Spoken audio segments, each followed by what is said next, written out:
सातारा में महिला डॉक्टर की आत्महत्या मामले की जांच के लिए विशेष जांच दल नियुक्त किए जाने की मांग ठाकरे गुट की उपनेता सुषमा अंधारे ने की। उन्होंने कहा कि सातारा की महिला डॉक्टर की आत्महत्या एक बेहद दुखद और चिंताजनक घटना है। पिछले 3 महीनों से वह मानसिक उत्पीड़न का सामना कर रही थी, जिसका उल्लेख उसने अपनी सुसाइड नोट में भी किया।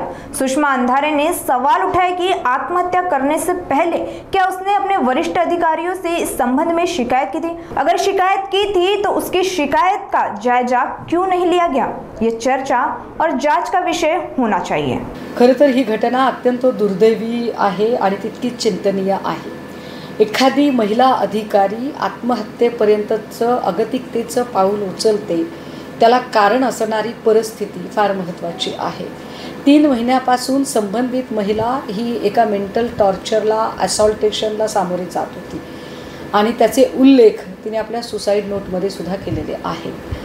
अशा परिस्थितीमध्ये काय सदरील महिलेने वरिष्ठांकडे तक्रार केली होती का? वरिष्ठांकडून त्या संबंधाने दखल घेतली गेली होती का? याला अजून काही कंगोऱ्या आहेत का? या सगळ्या गोष्टींची चर्चा करणं गरजेचं आहे। पण मूळ मुद्दा तसाच राहतो की कामाच्या ठिकाणी विशेषतः महिला अधिकारी कर्मचाऱ्यांचे होणारे शोषण आणि मानसिक छळ या अशा घटना घडल्यानंतर त्याची चर्चा होते, पण पूर्व प्रतिबंधात्मक गोष्टींवरती काही काम केलं जात नाही। या निमित्ताने गरज पडते ती पुन्हा एकदा शक्ती कायद्याच्या अंमलबजावणीचा विचार करण्याची।